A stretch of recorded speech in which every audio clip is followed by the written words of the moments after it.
Hey everyone, कैसे हैं आप लोग। तो रिवीजन चल रहा है जोर शोर से और इसमें मेरी तरफ से थोड़ा कंट्रीब्यूशन, थोड़ा क्या, मैं पूरा प्रयास कर रही हूँ। तो इस फटाफट सीरीज में मैं ऐसे फैक्ट्स लेकर आती हूँ आपके लिए जो आपके इस रिवीजन में एक बूस्टर डोज की तरह काम करे। तो आज का जो हमारा टॉपिक है वो है ट्राइबल रिबेलियन। ट्राइबल रिबेलियन से रिलेटेड कुछ टर्मिनोलॉजीज पर हम बात करेंगे, जैसा कि उलगुलान पर क्वेश्चन पूछा जा चुका है। उलगुलान का मतलब महान विद्रोह होता है। तो ऐसे ही कई सारे ऐसे टर्म्स निकलते हैं जनजातीय विद्रोह, ट्राइबल रिबेलियन से। और ये सेक्शन वैसे भी आप लोगों के लिए इंपॉर्टेंट है, यहाँ से क्वेश्चन हमेशा आप लोगों से पूछा जाता है।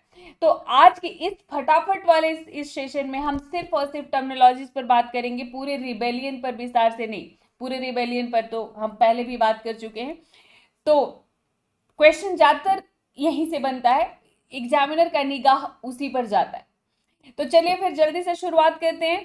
और शुरू करने से पहले मैं बता दूं कि 17,999 का ये जो ऑफर है, ये ऑफर खत्म हो जाएगा, कल से ये खत्म हो जाएगा। तो इसलिए आप लोग जल्दी से ये जो है डिसाइड कर ली, ये आज लास्ट डे है इसका। ठीक, तो और हिंदी बैच में पूरा आप लोगों का मैं कवर करने वाली हूँ। रिंकू लाइव मेरा कोड है, मुझे याद रखिए, मेरे कोड को याद रखिए। सब्सक्रिप्शन जो भी प्लान कर रहे हैं 26-27 के लिए, रिंकू लाइव कोड आप यूज करें, आपको मेरी तरफ से पूरा सहयोग मिलेगा। तो फटाफट जो है आप लोग एकदम नोट करते जाएं या फिर सुनकर याद करते जाएं, जैसे भी आप लोगों को ठीक लगे। तो सबसे जो पहला जो वर्ड है वो मैं आपको बता रही हूं, कौन सा, गिरास। सबसे पहला गिरास। तो गिरास क्या था? गिरास तो ये जो था, ये जो खान देश के जो आदिवासी थे, तो खान देश भी आप लोगों से पूछा जाता सकता है कि मध्यकाल में खान देश किसको कहा जाता था। तो खान देश जो महाराष्ट्र, मतलब पश्चिमी भारत को उस समय कहा जाता था। जो महाराष्ट्र का जो एरिया है, महाराष्ट्र का समझ लो कि उत्तर पश्चिमी जो क्षेत्र था पठार, दक्कन के पठार का, उसको खान देश कह देते थे। उस समय पश्चिमी भारत के लिए डिनोट किया जाता था। आज के डेट में महाराष्ट्र का जो उत्तर पश्चिमी जो क्षेत्र है तो उसको कहते हैं। तो यहां पर जो आदिवासी रहते थे, ब्रिटिश नीति से असंतुष्ट हुए और उन्होंने क्या करना शुरू किया, अपने आजीविका के लिए, लाइवलीहुड के लिए, जो आसपास के जो गांव थे, तो जो आसपास के गांव थे खान देश में, उन गांवों पर हमला करके, तो उन गांवों पर हमला करते थे और वहां से वो क्या वसूल करने लगे, तो खिराज। खिराज वो उनका ये कहना था कि अगर गांव वालों को उनके हमलों से बचना है तो वो उनको क्या दे, तो वो उनको अनाज, एक निश्चित मात्रा में उनको अनाज देना शुरू कर दे, पैसे देना शुरू कर दे, तब वो हमला नहीं करेंगे। वो कहते थे कि ये हमारा खिराज है। तो इसको ही गिरास कहा गया। ये जो वो हमले करते थे अनाज के लिए, पैसे के लिए, इसको गिरास कहा गया। कहां पर? तो खान देश के आदिवासी, खान देश के जो आदिवासी थे वहां पे गांव पर हमले किया करते थे खिराज को वसूलने के लिए। और जो हमले नहीं करते थे, जब उनको लोग शांति से दे देते थे तो वो नहीं करते थे, तो इसी को गिरास कहा गया। तो आदिवासियों से संबंधित एक शब्दावली जो कि आदिवासी अपना हक समझ के खिराज लिया करते थे। तो खिराज सल्तनत पीरियड में, मध्यकाल में, जजिया, जकात, खुम्स, खराज, है ना। तो खराज कहा जाता था लैंड रेवेन्यू को, भू राजस्व को। यहाँ पर जो है इन्होंने इसको खिराज का ही नाम दिया। तो आपसे पूछा जाएगा गिरास, आप गिरास याद रखेंगे। नेक्स्ट जो आप लोगों का जो है स्लाइड और भी है, यस। तो नेक्स्ट मैं आपको बताने जा रही हूं सूड। सूड सूड तो भाई ये सूड क्या है था? तो ठीक, ये सूड वैसा ही शब्द है जैसा कि आप लोग जानते हो डीकू या फिर दीकू। तो जैसा कि आप लोगों ने सुना हुआ है डीकू या दीकू, वैसा ही एक शब्द है सूड। तो छोटा नागपुर के जो आदिवासी थे, छोटा नागपुर प्लेट्यू वाले जो ट्राइब्स थे, वो विदेशियों के लिए क्या शब्द इस्तेमाल करते थे? सूड।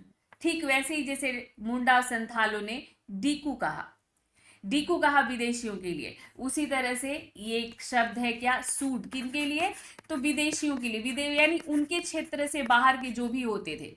विदेशी का मतलब सिर्फ ब्रिटिश या फ्रेंच ऐसे नहीं, जो भी इनके अपने क्षेत्र से जो बाहर के लोग होते थे उनको ये कहते थे सूड या डीकू, इनको कहा गया। नेक्स्ट आपको एक और वर्ड मैं बताना चाहती हूं, डिसुम। तो डिसुम किसको कहा गया, तो डिसुम कहा गया मुंडा देश को। जैसे कि आप लोगों को यहां मुंडाओं से उलगुलान पूछा गया है, उसी तरह मुंडाओं से रिलेटेड एक दो और टर्म है। तो एक तो डिसुम, तो डिसुम मुंडा जो थे वो अपने देश को डिसुम कहते थे और कहते थे कि डिसुम पर जो है, जो रावण है, बाहरी लोगों को रावण डीकू उन्होंने कहा, तो उन्होंने कहा कि इनका अधिकार हो गया है, तो हमें अपने डिसुम के लिए क्या करना है, हमें अपने डिसुम के लिए लड़ना है। तो डिसुम वो अपने क्षेत्र को कहते थे। और यहीं से आप लोगों का एक और दो और वर्ड निकलता है, मुंडारी। मुंडारी कहते थे उसको, मुंडारी या खूंटकुटी, मुंडारी या खूंटकुटी।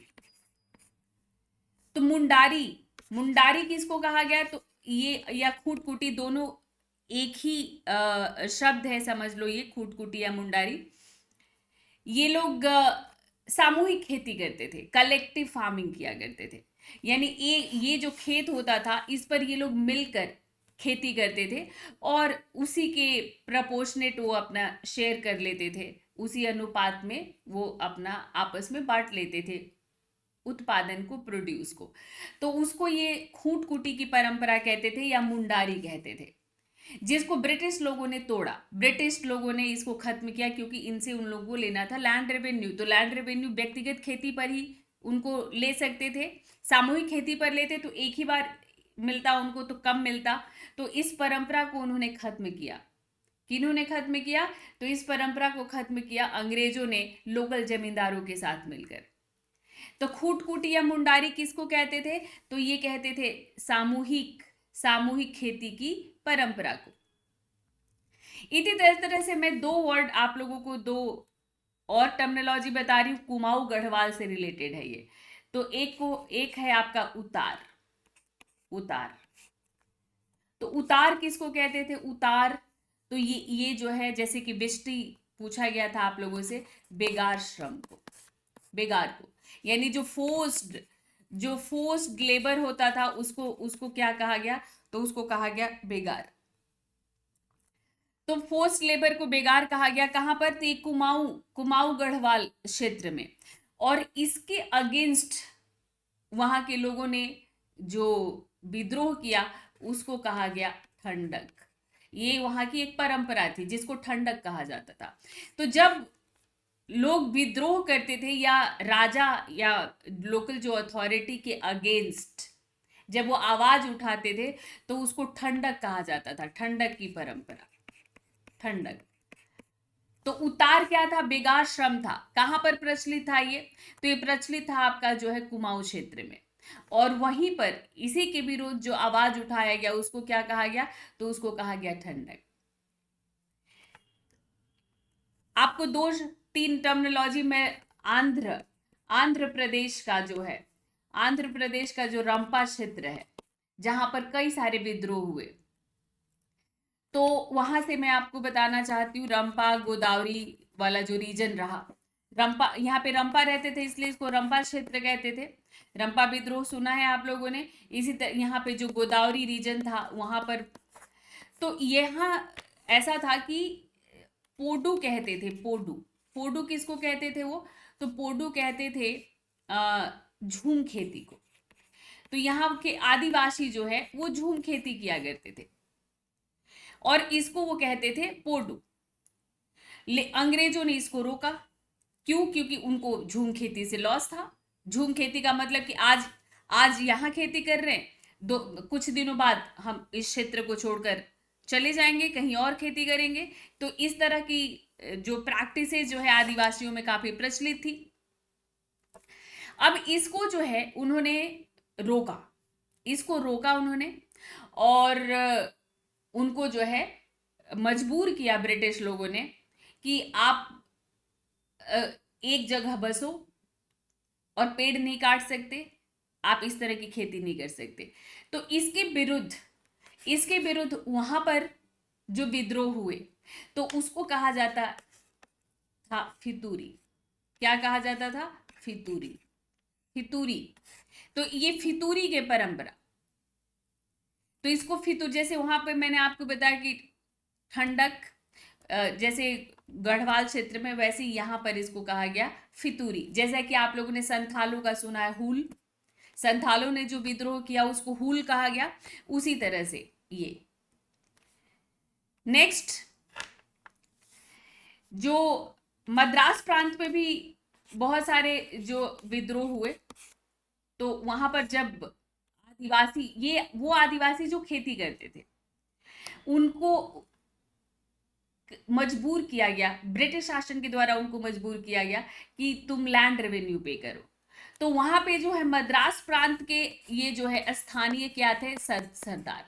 तो मद्रास प्रांत के जो लोकल सरदार थे, तो उन्होंने उन्होंने जो आवाज उठाई इसके अगेंस्ट, उन्होंने जो विद्रोह किया, तो वो जो है वो लोग कहे जाते थे पोलेगर। तो मद्रास प्रांत के सरदारों को पोलेगर कहा जाता था, पोलेगर या पोलीगर। तो आप लोगों से जैसे मिरासेदार पूछा गया है, शायद पोलेगर पूछा गया है क्या, मुझे ध्यान नहीं आ रहा है। तो आज मैं कुछ जो वर्ड कलेक्ट कर रही थी आप लोगों के लिए, तो उसमें मुझे लगा कि पोलेगर भी आप लोगों से पूछा जा सकता है। नहीं, अभी बहुत है, अभी बहुत है। तो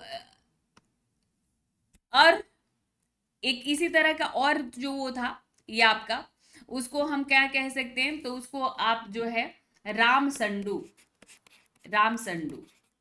तो राम संडू क्या था भाई? संडू है राम, राम संडू। तो राम संडू का मीनिंग होता है राम की सेना, राम की सेना। भाई अब ये किसने किया था? ये किसने गठित किया था? तो कोया विद्रोह, कोया विद्रोह। कोया विद्रोह जो हुआ कहां पर हुआ? तो इसी गोदावरी क्षेत्र में, रंपा क्षेत्र, यहाँ कई सारे विद्रोह हुए, जो बेलूथम्पी वाला भी आप लोगों ने सुना ही है। तो कोया कोया विद्रोह जो है यहाँ पर हुआ, और कोया विद्रोह को लीड किया था टोम्पा सोरा ने। टोम्पा सोरा, टोम्पा सोरा ने इस विद्रोह को लीड किया था। ये हुआ था आपका 1879-80 में। तो इन लोगों ने अगेंस्ट लोकल जमींदार और ब्रिटिश, इन्होंने अपनी एक सेना बनाई थी और उसका नाम रखा था राम संडू। राम संडू इसका नाम रखा। तो राम संडू किससे संबंधित है? तो कोया विद्रोह से। कोया विद्रोह कहां पर हुआ था? तो आंध्र, आंध्र के वही रंपा क्षेत्र में हुआ था, आंध्र गोदावरी क्षेत्र में हुआ था, आंध्र प्रदेश में। और इसके लीडर थे टोम्पा सोरा, और ये 1879-80 में ये विद्रोह हुआ था। इसी तरह से आप लोगों का एक और वो है, ये इरेजॉल, मोरिया। मोरिया, मोरिया किसको कहा गया? मोरिया। तो मोरिया देखो, मोरिया जो थी ये नर बलि प्रथा, ये जो था ये उड़ीसा, ये उड़ीसा में खोंड, जो खोंड जनजाति थी और सवार, खोंड और सवार जो ये दो जनजातियां थी कहां पर? तो ये जनजातियां थी उड़ीसा में। तो इनमें नर बलि प्रथा प्रचलित थी, यानी जो है ह्यूमन किलिंग। और इसके इसको रोकने के लिए जो ब्रिटिश शासन ने कुछ स्टेप्स उठाए थे कि ये गलत है, तो उन्होंने इसके अगेंस्ट विद्रोह कर दिया था। और यहाँ पे जो खोंड विद्रोह को जो लीड किया था वो थे आपके चक्र बिसोई। चक्र बिसोई ने इसको लीड किया था, चक्र बिसोई ने किया था इसको। ये किया था आपका, ये है 1846 में। चक्र बिसोई ने इसको लीड किया था। तो खोंड और सवार विद्रोह कहाँ पर हुआ? तो ये उड़ीसा में हुआ। उसी कोया भी कहा, कोया अभी मैंने आप लोग बताया, ये तो आंध्र वाला क्षेत्र, कुछ वहां पर भी पाए जाते हैं सटे हुए क्षेत्र में, कुछ यहां पर भी उड़ीसा में भी। और लास्ट वन, बेट बेगार। बेट बेट बेगार। तो ये बेट बेगार भाई क्या है? तो ये जो है भील विद्रोह से संबंधित है। भील विद्रोह जो कि महाराष्ट्र में हुआ और राजस्थान में हुआ। भील विद्रोह सबसे ज्यादा यही राजस्थान और महाराष्ट्र में ये पाए जाते हैं। तो ये जो भील विद्रोह हुआ, ये उस समय जो है ये बेट बेगार जो है राजस्थान से संबंधित है। राजस्थान में जो जागीरदार थे वो इन लोगों से बेगार कराया करते थे। तो मोतीलाल तेजावर इनके लीडर कौन थे? तो इनके लीडर थे आपके मोतीलाल तेजावर इनके लीडर थे। और उन्होंने इसके अगेंस्ट उन्होंने एक वो बनाया, एक संगठन। और 1921 की बात है ये, उन्होंने जो है फिर अभियान एक तरह से चलाया था इस बेट बेगार के अगेंस्ट में। तो भील विद्रोह महाराष्ट्र और राजस्थान में काफ़ी दिनों तक चला है और ये जो है ये बहुत ही इम्पॉर्टेंट विद्रोह है। तो एक जो मैं मैराथन सेशन जो मैंने लिया है उसमें सारे विद्रोह पढ़ाए हैं, आप वहाँ से पढ़ सकते हैं। तो ये कुछ टर्मिनोलॉजीज थी किससे रिलेटेड? तो ये टर्मिनोलॉजीज थी रिलेटेड जनजातीय विद्रोहों से। ज़्यादातर एग्जामिनर का ध्यान चला जाता है इन टर्म्स पर। तो थैंक्स फॉर वॉचिंग, बने रहिए इस फटाफट सीरीज से। और बाद में जब यहाँ से क्वेश्चन आ जाएगा तो आप मुझे थैंक्स करेंगे।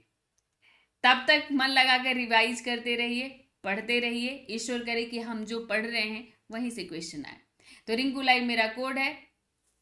और जैसा कि मैंने बताया कि 17,999 में जो आपको मिल रहा है उसका लास्ट डे है, उसका लास्ट डे है आज। तो आप इसको जल्दी से सब्सक्राइब कर लें। तो मिलते हैं फिर नेक्स्ट सेशन में। तब तक ध्यान से मन लगाकर रिवाइज करते रहिए, बिल्कुल एकदम शांत भाव से कूल होकर। Take care, bye bye.